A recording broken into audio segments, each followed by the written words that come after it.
సంగారెడ్డి జిల్లా పట్టణంలో ఎంఆర్ఎఫ్ కార్మికుల సమావేశాన్ని అతిథి ఎమ్మెల్సీ అంజిరెడ్డి అధ్యక్షులు దేశపాండే నిర్వహించిన బిఎంఎస్ ఎంఆర్ఎఫ్ కార్మికుల ఎన్నికల సమావేశంలో పాల్గొన్న గౌరవ అధ్యక్షులు రాజేశ్వరరావు దేశపాండే కార్యక్రమంలో లోమల్లేశం, మాణిక్యరావు, శ్రావణ్ కుమార్, సురేష్ కుమార్, అంజిరెడ్డి, రవీందర్, జగన్మోహన్ రెడ్డి, వీరన్న, అక్బర్, బిఎంఎస్ నాయకులు, ఎంఆర్ఎఫ్ కార్మికులు, ప్రజాప్రతినిధులు, నాయకులు తదితరులు పాల్గొన్నారు.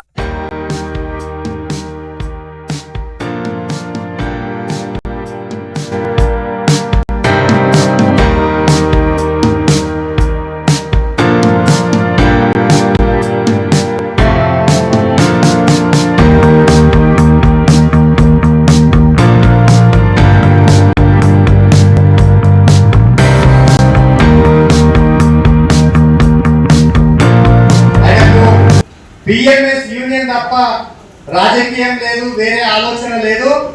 ఆయన మొత్తం జీవితాంతం నాకు తెలిసి బిఎంఎస్ గురించే పోరాటం చేస్తున్న ఒక వ్యక్తి.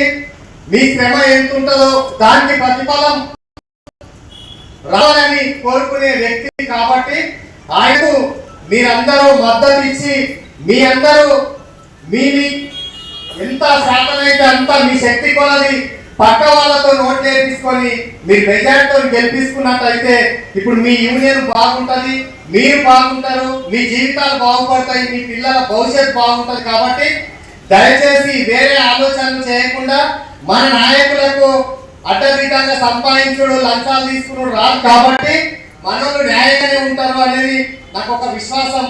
బిఎంఎస్ అంటే ఇప్పుడు డిఫెన్స్ లో చూస్తున్నాం కాబట్టి అప్పటికల్లి మాకు కొంచెం ఎంతో కొంత ఉన్నది, దాని గురించి అవగాహన ఉంది కాబట్టి నేను మాట్లాడుతున్న ఈ విషయాలు. మల్లేశమన్ అనే వ్యక్తి నాకు మంచి సుపరిచితుడు కాబట్టి ఆయనకు ఎలాంటి వేరే ఆలోచనలు ఉన్నాయి ఏముండదు. కాబట్టి ఆయన అయితేనే మీకు న్యాయం జరుగుతుంది. ఇక్కడ లోకాలు ఉన్న వాళ్ళందరూ పొద్దున